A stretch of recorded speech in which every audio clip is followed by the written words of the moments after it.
Hey, you guys, welcome back for another week of Topics and Tips Tuesday. For those of you who are new to me, I am Dr. Brittany Weinstock, family nurse practitioner and founder and CEO of the Nursing Studio. So, y'all know each week I like to give you topics and tips to help you on your nursing and nurse practitioner journey. Now, I get a lot of questions because we do a lot of board prep. And when working with my students, one thing in a lot of my courses and things that we talk about are the scratch sheet. You probably heard of it before. Many schools talk about it, many programs talk about it.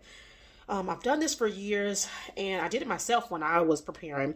But I talk so much about scratch sheets when we're prepping and getting prepared because I like you to do it as you're studying. It helps to give you something to build upon in the little sequence that I teach you guys for retention of content. But it also helps you on the day of the exam. So for those of you who don't know, the scratch sheet it's something that you practice jotting down, like things you know that you need to remember for boards, because they provide you with 2 sheets of paper on exam day that you can write on. Okay, so I will give you kind of like a backstory to it, and then I'll tell you how to do one. Okay. So, for example, I have a couple sheets right here. So, for a scratch sheet, they typically give you like 2 regular side, and you can use front and back. Some facilities, there are dry erase, so be careful. They don't give you really nothing to erase it with, so be careful because it smudges, but whatever, make it do what it do. You have a pen, whatever, for you to utilize it. So again, I tell everybody to practice with just a standard size of paper. Practice with that so you can utilize it on the day of boards.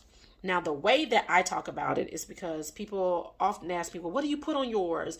How do you do this, X, Y, and Z? And it's not so much as what I would put, but I'll recommend for you how to help you and what's going to be best for your day of testing. So I say break it down by systems. So as you're studying, put it in systems on things that you are having weaknesses with or you are struggling with, so that one, while you're studying, it helps you to retain it by writing it down. You can use it as a resource to continue to look back over, but also memorize this for boards. So when you get there, and if it's something that is like, oh, I know it, but I quickly forget it. When you get there, before you even hit start on your exam, start writing out your scratch sheet. So you can use it so if you get kind of stuck, anxiety kicks in, or whatever may occur when you're answering those questions, you have everything written down on your scratch sheet, okay?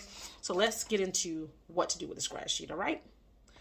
So first I say get you, and I want you to practice with just 2, so you're not overdoing it. So just get you 2 sheets of paper, blank front and back. It can be notebook paper. You can even do like me. I like paper that is in color. And then I want you to get different colored pens. So I have my things here so I can show you. So I have all of my items because that's how I operate. And then of course, the Nursing Studio pen. But I have different color pens and my stuff so that I can get started, because the colors help me to retain information, memory. I wrote this in one color, etc. But follow me. We'll get into it a little bit more in detail, okay? So again, different color pens and 2 sheets of blank paper. Doesn't matter if it's wide rule, notebook, composition, whatever you got. Let's use it, all right? So as you can see here, what I do is kind of just make me some sections. You don't have to do it like this. And sometimes when I get a little bit too deep into a section that may be a little bit more lengthy, I don't pre-draw my lines because I don't want to have to write over it.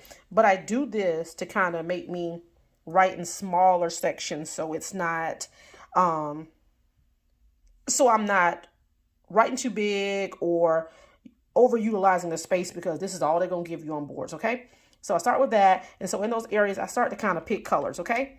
So then I'll pick a color for each section so that I can kind of make things how they go. And I kind of just go down system by system and study. So let's take a look at what that might look, okay? So real quickly, I just kind of jotted down some stuff to give you an idea, seeing it in different color formats, because the different colors help me to retain. And even when I'm thinking back to remember something, I can say, oh, in pink, it was cardiac, red was respiratory, etc.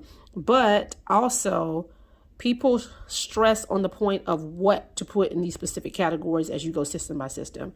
And you have to understand that on boards, They're going to test you on a competency level to see that you're able to identify and address and manage and treat the basic diagnoses that you're going to see in practice, right?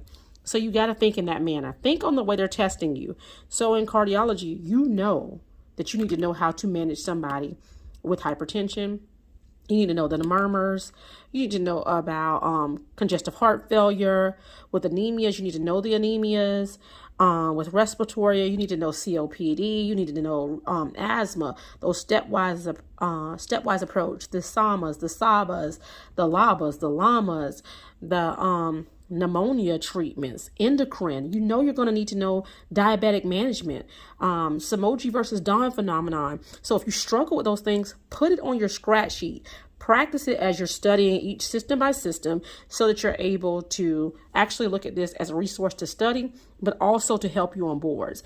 And then on the day of exam, you sit down, and before you actually start on your computer, you want to sit there and write this out that you've been practicing through your studying journey. I'll show you kind of a clip of something that I've done in my one-on-one sessions before on one system. I typically study with my students on a bigger sheet just to kind of give them something to take home and study. You can post it on your walls quickly to review upon, but it gives a kind of clear breakdown with content actually on it. Okay? All right, meet me back here next Tuesday. Share with a friend or colleague that might find this helpful, and I'll see you back next week. Happy studying, y'all. Bye.